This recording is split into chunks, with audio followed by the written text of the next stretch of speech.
All right, welcome to Legal Tech Week for August 14th, 2020, in which our panel of legal tech journalists get together and some of us drink and some of us don't. Generally, we try and round up the week's news. So I'm Bob Ambrogi. I write the blog LawSites. I'm a tech columnist for Above the Law, and I do the podcast LawNext. And let's all go around and introduce ourselves. Molly, you want to go first? Sure. Molly McDonough. I'm a media strategist and communications consultant based in the Chicago area. And Victoria? Hi, my name is Victoria Hudgins. I'm a reporter with Legaltech News, which is a publication owned by ALM. You'll sometimes see my byline on Law.com, American Lawyer, and a few other ALM publications. And I write mostly about the intersection of law and technology, and I'm based in Philadelphia. But of course, you're mostly known for being on Legal Tech Week every Friday. So. That's my, yes, also, AKA I'm also a panelist on this. Zach, how about you? Hey there, everybody. I'm Zach Warren. I work with Victoria, editor-in-chief at Legaltech News. Also find me at all those other various 30,000 ALM brands. And I represent the Midwest here, based out of Minnesota. Yeah. Yay. And Joe Patrice. Hey, everybody. Joe Patrice, Above the Law. I don't really have much else to say. Above the Law, I guess I also host Thinking Like a Lawyer as a podcast. I'm on this show, as you might have guessed since you're watching me, those sorts of things. Having fun watching the bar exam mostly this week. So, yeah. Fun. Yeah, fun. Right? It's never going to end. One person's pain is another person's fun, I guess. Yeah. And Victor Lee. Hi, everybody. I'm Victor Lee. I'm the assistant managing editor for the ABA Journal.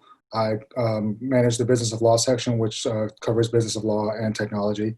And my usual disclaimer is I do not speak for the ABA or the ABA Journal. And if you're interested in other organizations I do not speak for, there's a list on my website.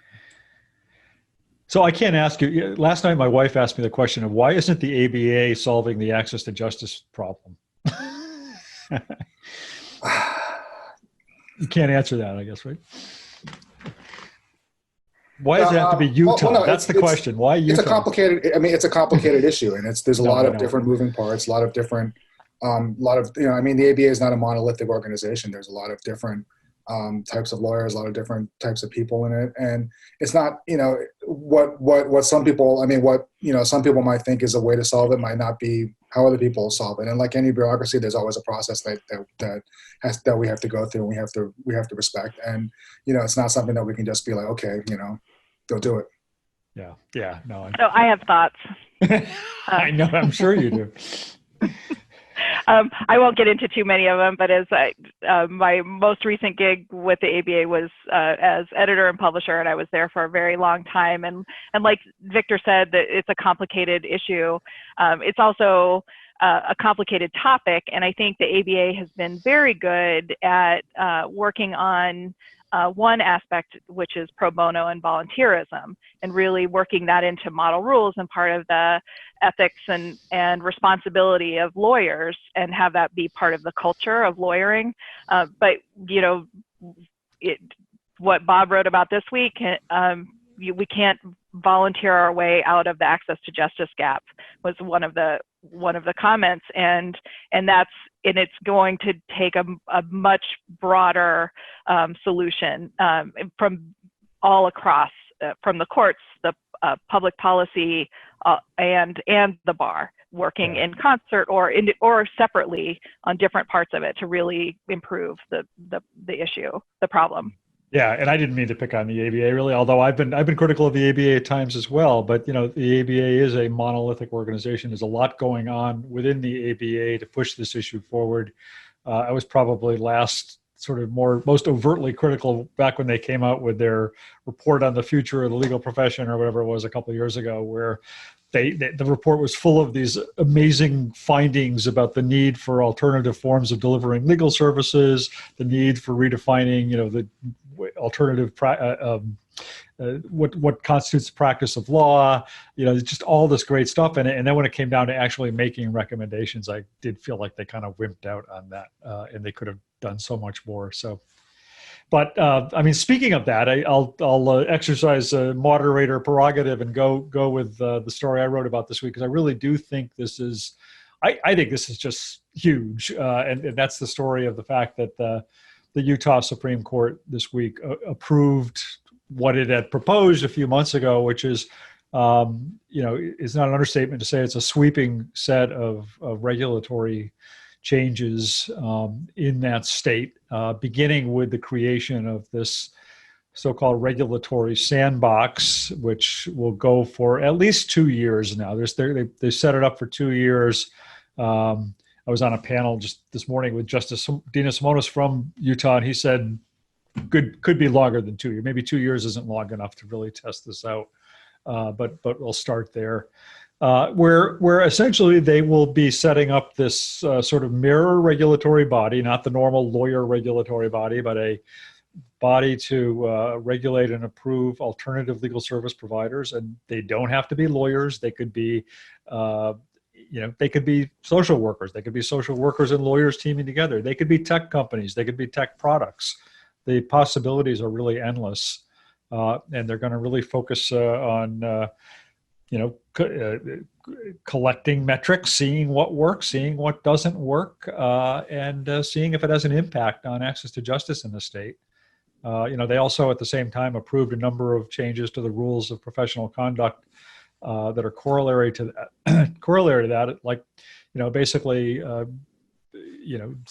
getting rid of some of the rules of requiring, prohibiting non-lawyer ownership or investment in law practices, and basically getting rid of any kind of advertising rules whatsoever. This is huge. I think Arizona is probably not too far behind on doing something very similar, and of course, other states have been talking about this. But I think, this happening now, combined with, I think, some of the changes that we're seeing because of COVID-19 and the pandemic and all of that, I think we are really at a major inflection point in law, not just in legal technology, but in the overall way that legal services are delivered in this country.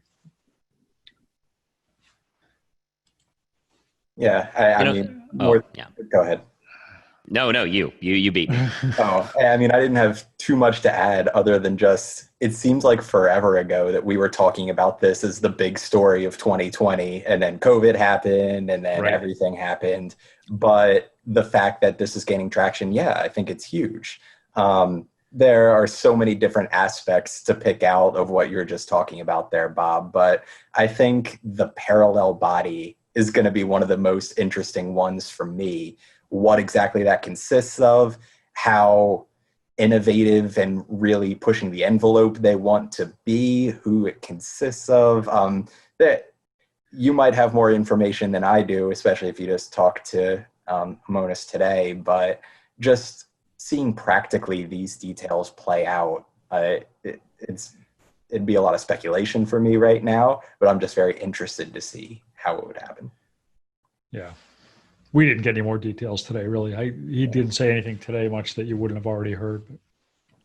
It's just interesting to me that, going back to past episodes of this show, it's not long ago that we were talking about states pulling back from these sorts of innovative, different approaches, like Washington getting rid of that LLT program. And just the idea that there isn't a trend right now, that different states are just going different directions and Utah is going a more positive one, which actually tracks, for those who aren't observers of it, it tracks Utah's reputation. I feel like every time I hear about something kind of forward looking as far as evolving law in these sorts of areas, it's always Utah.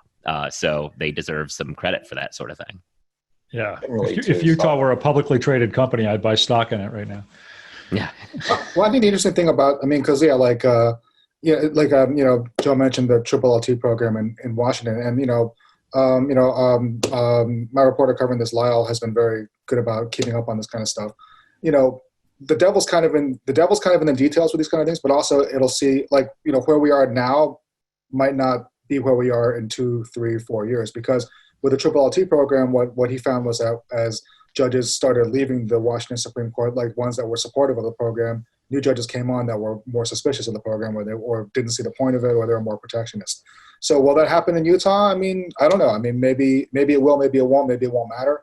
But I do think it's interesting that, you know, with the ethics rule changes, like with the, I mean, correct me if I'm wrong, but you know, like the lifting the ban on fee shifting and whatnot, not fee shifting, fee sharing.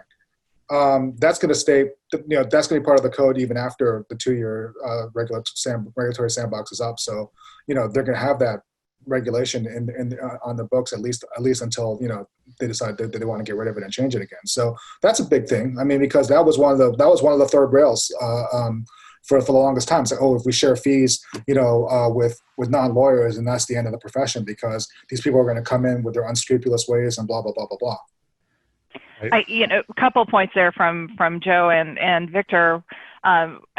One with Joe and the earlier comment about the ABA sets model rules. It doesn't mean the states can't lead, and that's often what happens with model rules too. Is a state kind of demonstrates, or a jurisdiction demonstrates that something can be done or needs to be addressed, or an issue, and then a model rule is developed. So I've been frustrated not seeing the states step up and do some of this experimentation and testing.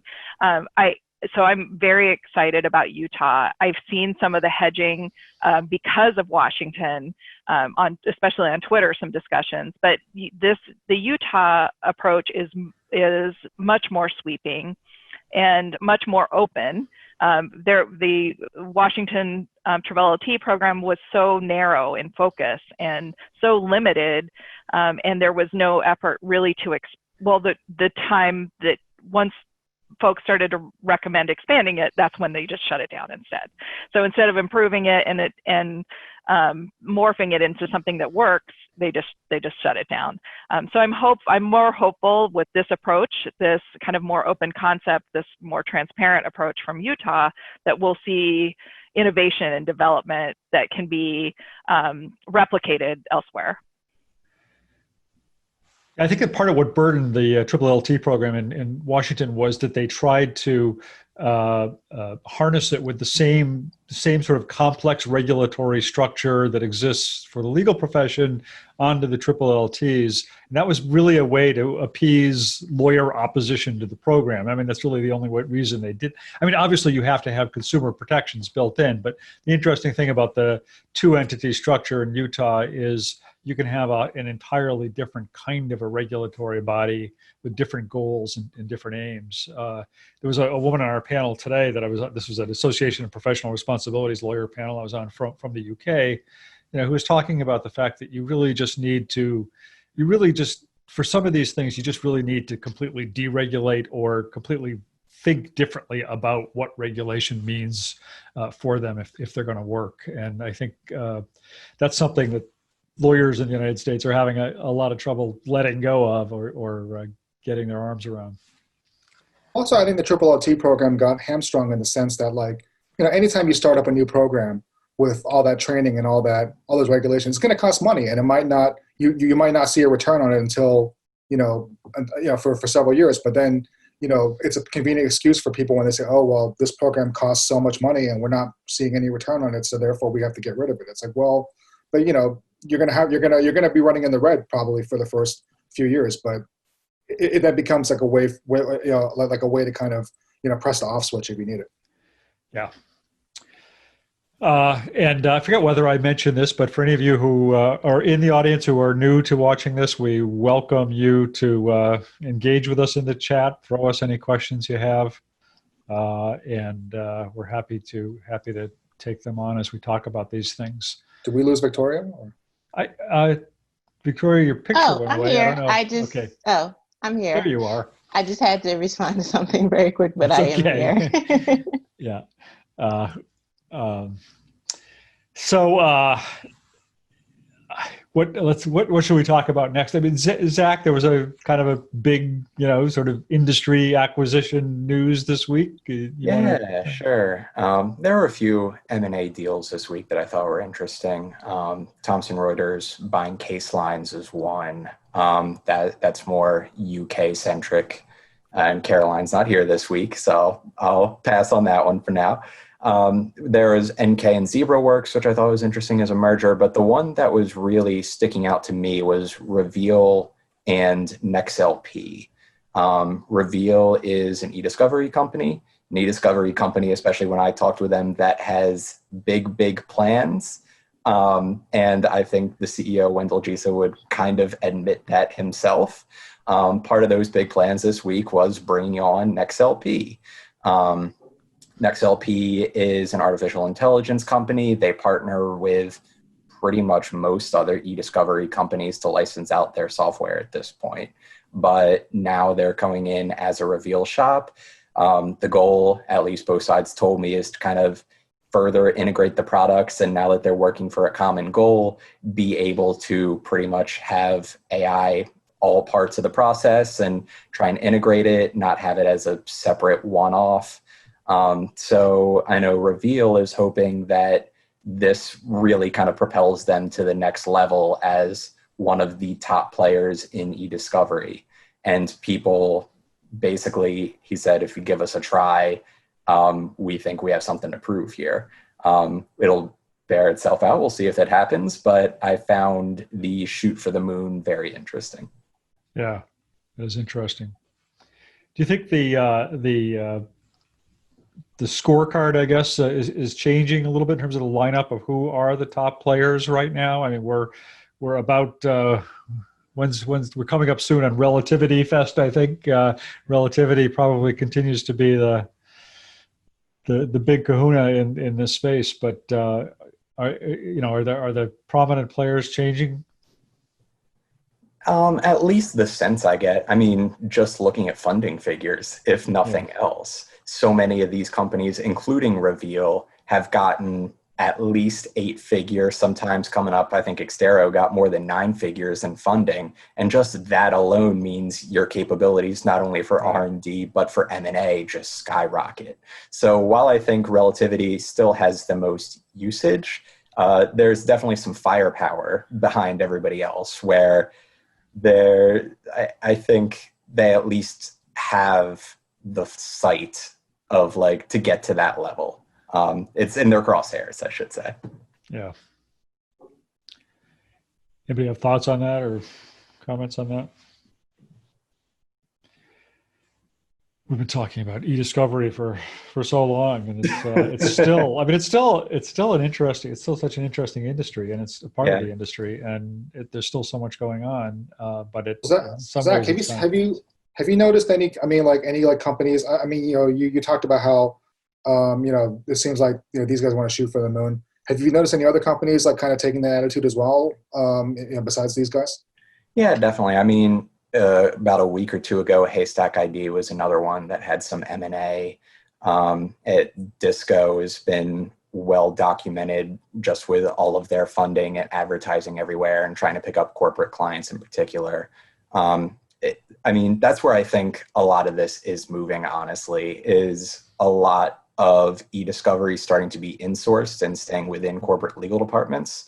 And a lot of e-discovery companies saying, hey, this is an emerging market that is kind of up for grabs. We want to be the one dominating there. So whether that continues, we'll see. But I find it interesting. Yeah. Let's see. What else we got? Victoria, distributed firms are having their moment. You want to talk about that? Yeah, and I think it definitely, with Utah's big decision that they announced earlier today, kind of goes with 2020 being a year of change, especially in an industry that isn't really known for adopting change or embracing change. But my colleague at the American Lawyer, he wrote about some AmLaw 100 partners leaving their firms for some virtual law firms or decentralized law firms, as some people may like to call them.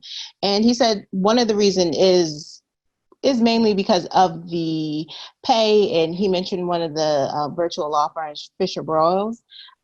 He reported that the firm's trend, the partners are able to retain 80% of the fees from work they originate and handle themselves. And the law firm said that they're able to do that because they have smaller overhead compared to traditional law firms. So it'll kind of be interesting if we start seeing more of these high level junior associates or senior associates and partners leaving Biglaw and going to these virtual law firms. And if that'll maybe at any point influence law firms and saying like, hey, maybe we need to change up what we're doing, especially with COVID-19. Some people just don't want to go back into the office. Kind of like, how will they kind of make sure that, oh, we're staying competitive and we could maybe even lower our own overhead by maybe not having so much office space. It'll be interesting to see like how that plays out, and if some big law attorneys continue like their exodus out of the traditional law firm for those virtual decentralized law firms. Yeah, so I actually have mentioned this. I've mentioned this on this show a while ago, I think, actually. It's just like a random aside. We weren't listening. Yeah, no, I didn't think you were. I'm kidding. But so in addition to working at Above the Law, I do some consulting work on the side with a legal recruiting company. And this is absolutely a trend that is happening. We've been putting on that hat, we've been placing tons of partners from large, big law firms in these sorts of virtual firms. And a lot of the trend is that people have worked from home now and realize, wait a minute, I don't actually need to go into an office to do my real estate practice, for instance. All I do is talk on the phone. I can do it from home. I'm efficient at doing it home. And I could be getting upwards of 80, more likely 70 or whatever % of my billable, of my returns, I can keep myself if I'm just willing to do it myself from home. And that's been a real boon. And the firms are taking advantage of it, and people are listening. Getting interview, I'm on the list as I'm a consultant, but I see like all the activity, and there are people from all the firms that you would consider the top elite places are all looking into this. Yeah, and kind of like we always talk about, like lawyers have to become more efficient because of their clients, and now law firms have another motive, like they may lose talent when they're saying like, hey, like I understand I can't keep all my billable or the percentage of all the work that I'm making, and it's just kind of like, hey, do you guys need to still have that Midtown Manhattan, whatever, I guess that's a very expensive part of New York City office, it needs to be that large. If I like working from home and my clients are okay with me working from home because we're not seeing each other in person, but I'm still getting work done for them. So. Victoria, I'm curious if you think, so we've seen this boutique startup and, thinking that was going to be a big disruption with huge, practices moving out, striking out on their own, and, were they going to be competing with Biglaw? And we really didn't see that. We said maybe a little business shift, but not enough to disrupt Biglaw. But I'm curious if, because I'm still skeptical that would happen. I do think this strengthens that mid-level virtual firm, and for at least some sophisticated big company work, bet the company work, maybe. I still think they'd go to a big brand name law firm, but I do wonder if it will lead some of these firms to develop a model similar to Hush Blackwell, where they have that virtual, what are they calling it, the link practice group that works remotely, to give that option to partners so they don't lose talent. Yeah, I think the hybrid kind of makes sense because they don't have to necessarily pay for all that real estate now. If they can say they give that option, you still have to have your billables and meet your billable goals and everything like that. But I can bring in the talent who likes that hybrid of having the flexibility of coming to the office or working remotely or just working 100% remotely. And I still get that talent and those billables. So I can see more law firms embracing like at least a hybrid. I don't see necessarily like the AM Law top 10 or whatever, just going fully virtual, of course. But I do think it kind of makes sense from a financial standpoint. If you just say like, hey, if we get a survey, if people say they're comfortable with working remotely at least half of the time or a hybrid, then maybe we could downside a little bit of our overhead by not having so much office space because people don't want to be in office. So I think you may start seeing a shift in that. And I know some of my colleagues, they've reported about law firms negotiating about their real estate space and kind of like maybe downsizing a little bit on that. So I think it's something that we will kind of see and then continue after 2020 is over. And also, I mean, I think it also depends on what the clients want, because they're ultimately the ones that'll be calling the shots and kind of, pushing law firms, even ones that may not be willing to adopt this kind of model. If enough of them are demanding it from their outside counsel, then they'll have to accommodate them. Because one thing that kind of struck me with that piece was that when you have a virtual model, you don't have to put associates on these projects. You can just put partners, and the partners can charge less because they don't have to kick up money to upstairs or anything like that. And I mean, most clients, what they want is they want predictability, and they want the best lawyers to be handling their stuff. And if they can get it for a bargain price, much less than what they were being charged beforehand, then I don't see why a client wouldn't want that. I mean, that's the dream for them. But one thing I thought was interesting about this piece as well was that when I was at ALM, we tracked the partner movement all the time, and during the Great Recession, we found that a lot of the partners at like the big top firms, like your Skattens, your DLA Pipers, and your whatnot, like in certain practice areas like employment and some other ones, if they were under a lot of pressure to like lower their fees, but they couldn't do it under their structure at the firm, they would leave and go to either smaller firms or boutiques.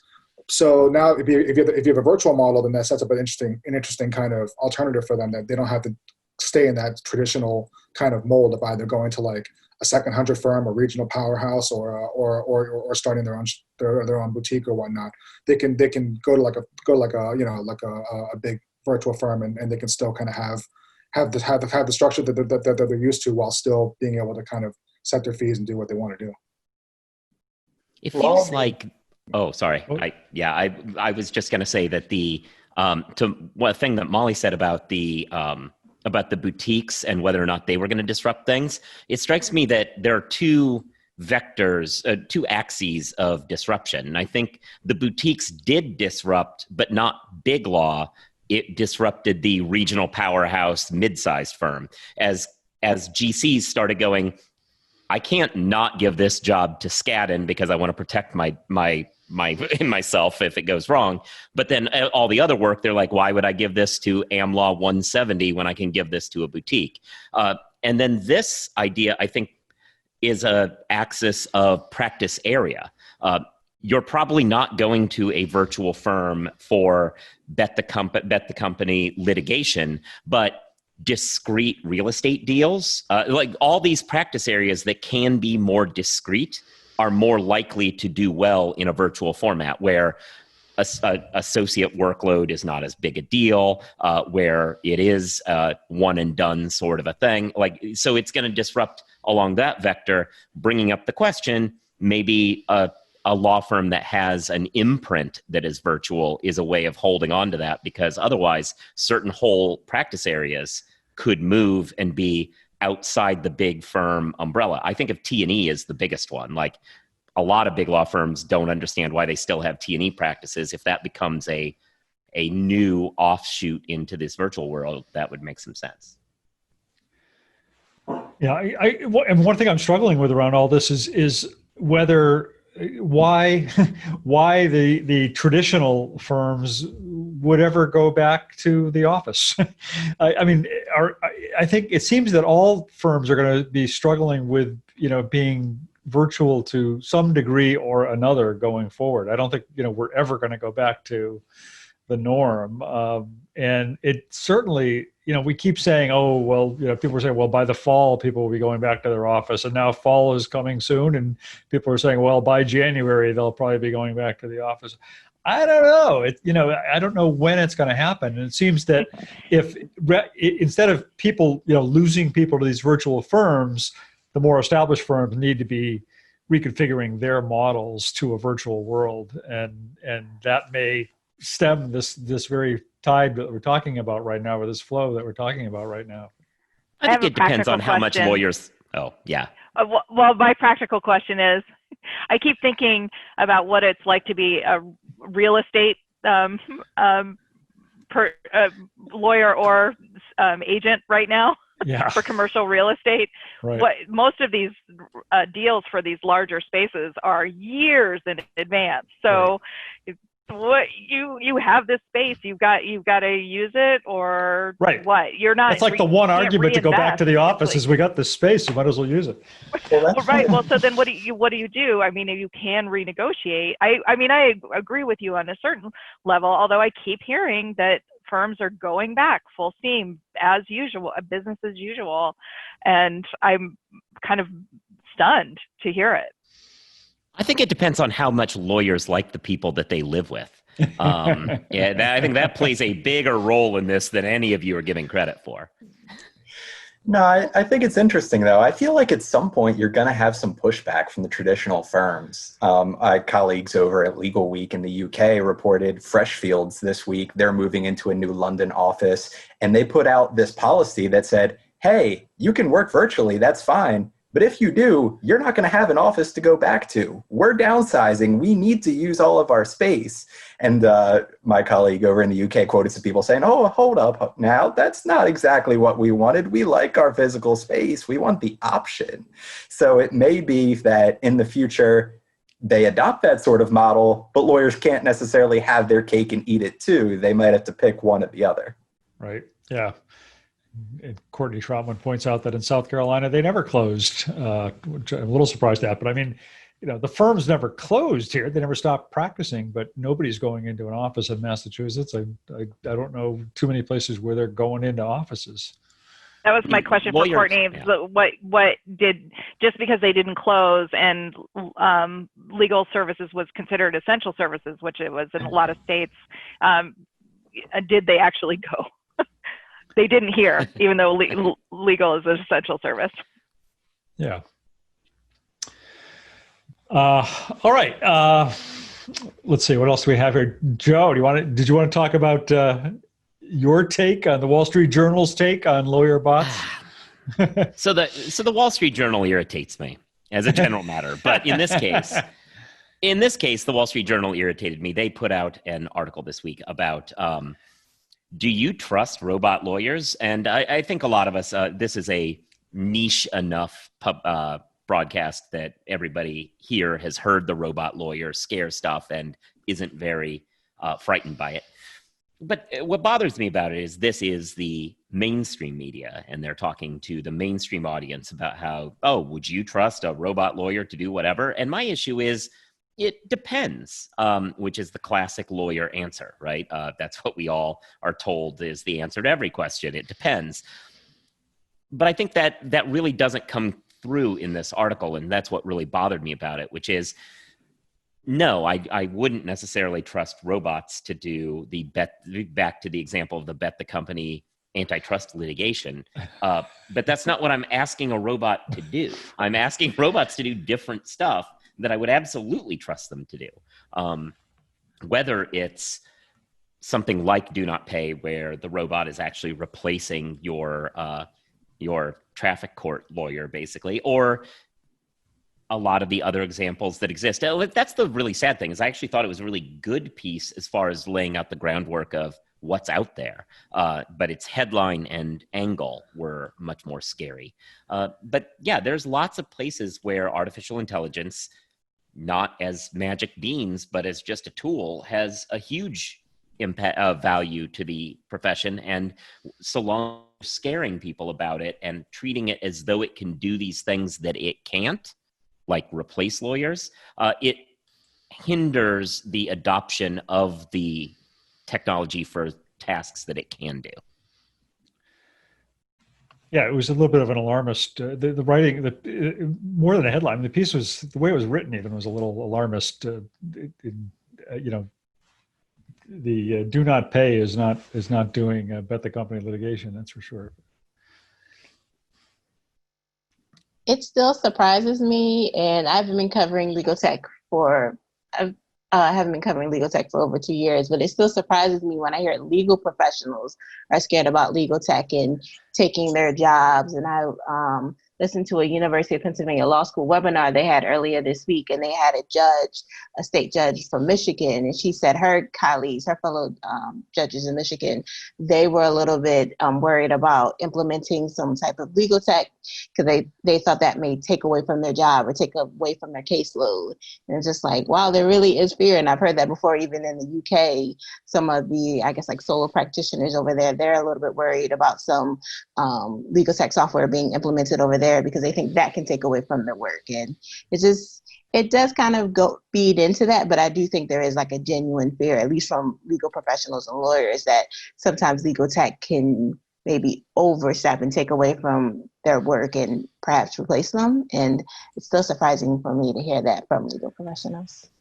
Yeah, I mean, it came up today on this panel that I was talking about earlier today, but this group of professional responsibility lawyers, and it came up in the discussion around what's going on in Utah with lawyers saying, look, these kinds of changes in regulatory, in legal regulation are going to wipe out solo and small firm lawyers because Amazon and Walmart are going to be doing all the legal work, and there won't be any more small firm lawyers.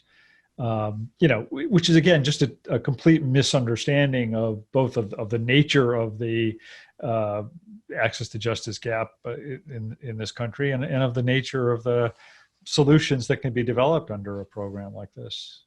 I think Joe's piece pulls out the piece and points out nicely that, there's a difference in having a bot do lawyering and an algorithm help screen and direct people to the right place that's the most useful for them. And there's incredible value in that. And partly because, mainly from my perspective, because none of that is happening now.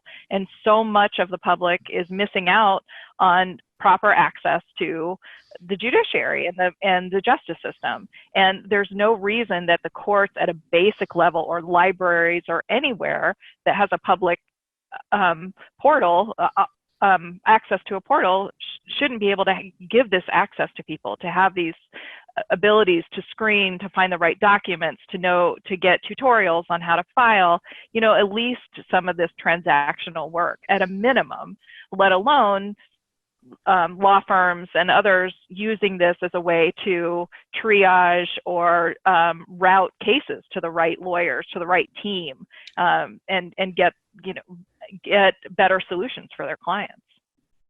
And also, I mean, I think robots are, they're scary. Like they're, I mean, I didn't read the whole editorial, but I saw the illustration of like, the robot sitting on the witness stand with a suit and tie, and like, he didn't look as menacing as they could have made him, or it, I don't even know if it's gender.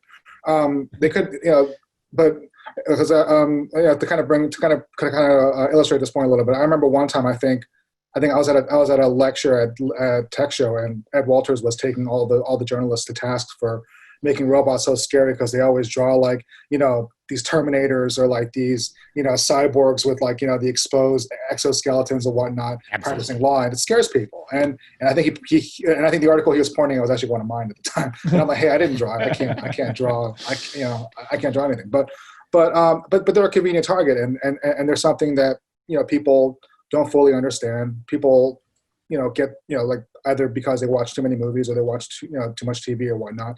The idea of like a robot handling this stuff can be scary for people. But I think one thing that people don't really get about the law is that a lot of it is templated. A lot of it is predictable. A lot of it is just rote paperwork and memorization and all this stuff. And that can easily be done by a machine. I mean, it can be done much better, much more efficiently and much quicker. And you don't end up getting charged like for a whole hour when a machine can do it in like a few minutes or seconds. So I mean, as far as that goes, like what Joe was saying, yeah, of course you want AI to take care of it. You want a robot to take care of it, but you're not going to be hiring a robot to like come up with the next Twinkie defense for you if you're on trial for your life.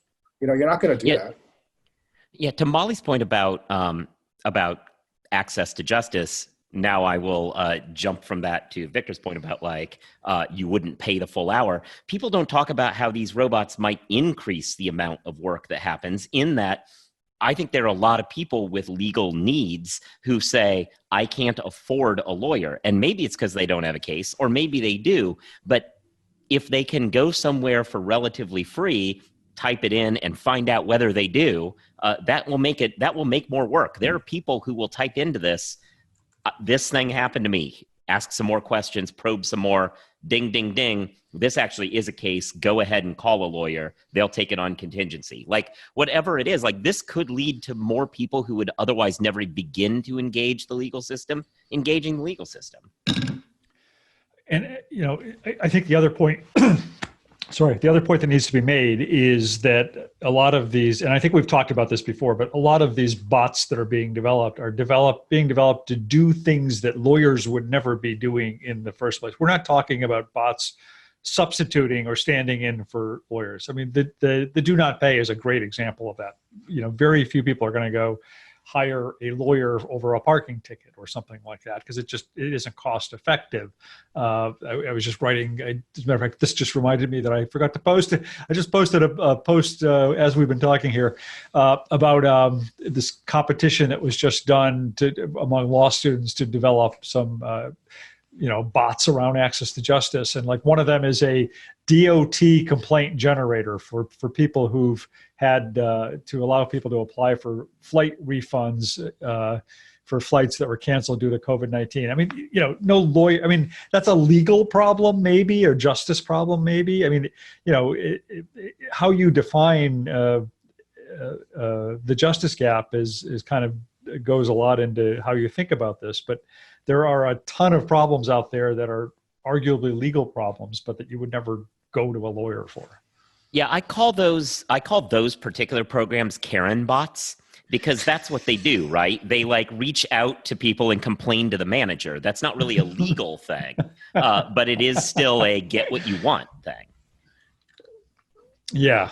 Good. Okay. All right. Apparently that struck but that's what I think of them as, right? No, like, that's I really it. what they're doing. Yeah. Right. I don't like my bill. We as legal tech journalists can all agree to adopt that nomenclature now, right? Right. Karen bot. You should copyright that, Joe, while you have a chance. Yeah. All right. Well, I mean, this is, if only this were being recorded somewhere. Hashtag Karen bot is me. Yeah. Yeah. All right, good. So I think in this program, we've agreed to get rid of E in e-discovery, and now we've got a new word for low-level consumer bots, I guess, Karen bots. All right, so let's see. We have Victor had did you want to talk? We got a story on some new facial recognition tech. You want to talk about that? I just thought it was interesting how, this in Pasadena, I guess they're rolling out this facial recognition program to help streamline payments. And, that sort of, I thought it was interesting that they're doing that while law enforcement and companies that produce like facial recognition for law enforcement purposes are pulling back their use of facial recognition and whatnot. And I thought it was interesting that just that contrast, that kind of like now, you kind of look at it, well, okay, from a business standpoint, it makes sense. That way you don't have to touch someone's cash, you don't have to touch someone's credit card, you don't have to do any of that stuff. You can just take the picture and then, charge them later. It makes perfect sense. But, obviously then, you still have all the same problems that you have with facial recognition in general, that, they misidentify many people, especially, if they're of darker shade, like if they're African-American, if they're women. But, on the other hand, you can see how this would solve a problem, especially now with COVID, where people are, like where you don't want to touch anybody, you don't want to make any contact with anyone, and you want to just get in, get out, and just be done with it. So I just thought it was interesting just how, like, this is being rolled out at a time when, facial recognition is coming under scrutiny, but for law enforcement purposes, not so much for business purposes. Yeah, I thought the story. Go ahead. Yeah, I thought for that reason that it when you shift from law enforcement to consumer, that's a whole different mindset. I thought it was interesting that it's also it's in California, right? Pasadena, yeah. Right, which is really been leading the charge against facial recognition for law enforcement. So it's really, I thought that was interesting. I also thought that one of the use cases that they talked about in that story that you sent around, Victor, was contact tracing. Yeah. But so that would be a totally different ballgame. I think that would create a different issue. I was just surprised that the story, I'm like thinking, how did the editor let this story go out without anybody ever at least addressing the privacy issue? It's not in there anywhere. I didn't see. Like, you would have think somebody would have at least addressed, this is not a privacy problem because, or maybe this could be a privacy problem because. I just thought it was. I was just surprised that the story never even touched on that. Well, it kind of goes back to what we talked about, I think, was it last week or the week before, where, if it's something that makes your life easier and something that you like and potentially could save you, however, whatever you value, time, social touching, whatnot, then you're willing to kind of let go a lot of these things, Screw privacy. Whereas like, if it's in a criminal sense, like, well, then all kinds of protections come in, all kinds of, individual rights, all kinds of, do you have the right to do this to me? That kind of stuff. Your freedom's at stake, your liberty. So yeah, I mean, I do think there's that aspect of it. Well, I think, as far as business goes, you're seeing a lot of like stadiums start to use it. You're seeing a lot of like airports start to use it. You're seeing a lot of, these other things, these other entities and businesses use them, and they promise to like make your consumer experience much more convenient and much more simple. And for some people, that is worth giving up a little bit of their civil liberties, I think. Yeah. Yeah, and definitely during COVID-19, I kind of wonder, will some more people just in general want to just say, hey, maybe do less person-to-person interactions, especially with someone I don't know, but I still need to purchase something. So using that facial recognition, that's something. And I always kind of wonder, like, if you're using it in a private sector space, if you still run into those issues where, okay, a Black person tried to buy something and the facial recognition just wouldn't pick up, it kept having trouble. Does that put even more pressure on the company to say, hey, I implemented this technology to have efficiency and not have these issues, and now I have that. So does that put a little bit more pressure, or maybe to say, let's go for a software that's actually more accurate, or let's do more research? I don't know if that actually plays out. Maybe that's kind of being naive, but I kind of wonder, do you have that in like a private sector? Like if you're having those issues with accuracy, that you'll say, okay, we need to look for something that is more accurate. So. Well, and I think that along that point, Victoria, is that for me, I think that's a great observation, that the company would fail if it doesn't continue to improve. So if it's having problems and it should be improving its technology, it's either address those issues that you mentioned, or it will have to very quickly address them, or there's no purpose in using it. Right. Yeah. Market demand will drive those kinds of improvements, or market use. Molly, did you have anything you wanted to talk about this week? I know you were kind of on vacation. I was, yeah. So mine is on this topic area, which is whether people will trust enough in contact tracing to embrace it. And I'm still kind of amazed at how it's like we have this very loose network of volunteer contact tracers, even though we know that from countries that have managed to get a lot of their COVID cases under control and open up more quickly, that they have a mix of contact tracing, testing, and mask wearing, we've just had such a major issue with it. So I'm intrigued. My son is getting ready to go up to college, and one of their requirements there is for contact tracing, or not. It's one of the things they're doing as part of the reopening plan is doing contact tracing. And what they've done is enabled their Wi-Fi to have certain spots that ping them. And so if you test positive for COVID, it will immediately identify which areas you've been where you've had the likelihood of infecting someone else, a greater likelihood. So it can help with the contact tracing much more quickly, so that then they would, presumably do rapid testing or recommend quarantines or something for those areas. But I'm seeing so much pushback for contact tracing, and every news article I read about, well, I guess some states, according to the one I circulated, I'll post it in a minute, but some states are starting to see more progress in getting people to cooperate. But I think we talked about a few weeks ago that New York had to was it New York had to sue or threaten arrest for people who refused to give up the names of people who were at their party where COVID broke out. So it's in the U.S. there's a major issue with privacy and suspicion.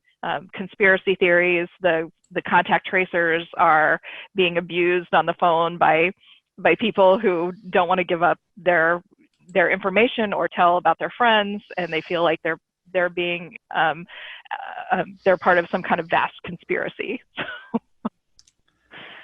Yeah, it was wild to me. So my wife's brother currently lives in China, has been living in China for the past 2 years, teaching English abroad.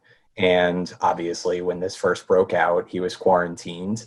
And we were talking to him in April when everything was really starting to flare up here, and he said, "Oh, so how's it over there?" And he said, "Well, it's kind of under control right now." He whips out his phone, shows us his app, and says, "So I've been tested. They come to my apartment. They test me every other day.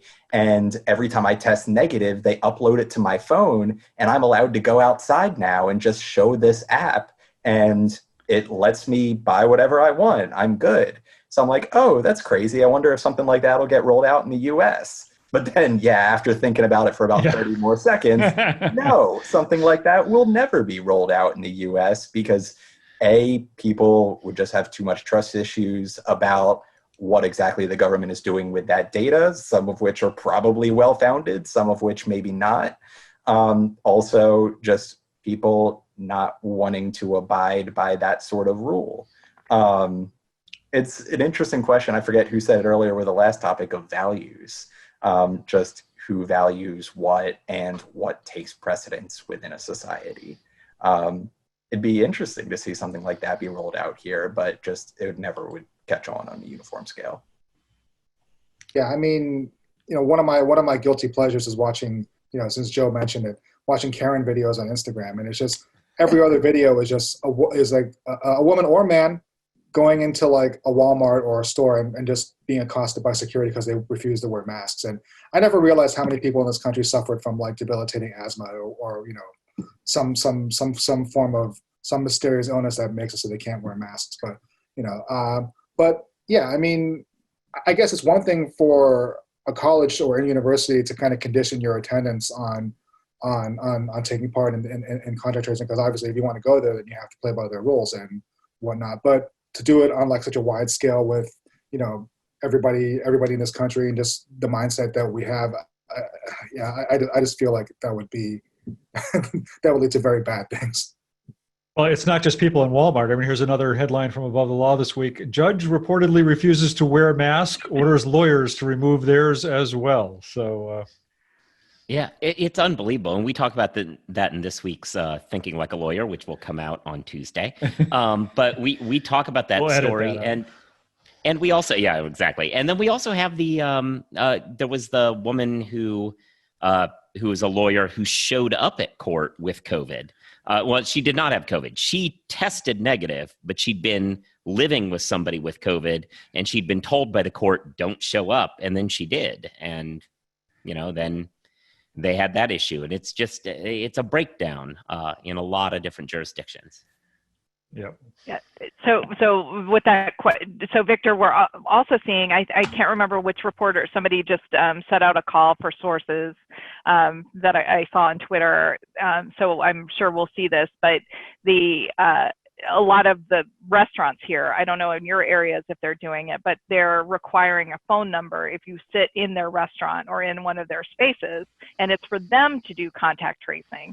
So it's interesting to me that the private institutions and businesses are starting to do it more and more, and governments are starting to do it to a certain extent with volunteers leading the way. So you can volunteer as a contact tracer. There's just the Bloomberg article that I shared talks about one of the major hurdles for contact tracing is a lack of funding and resources.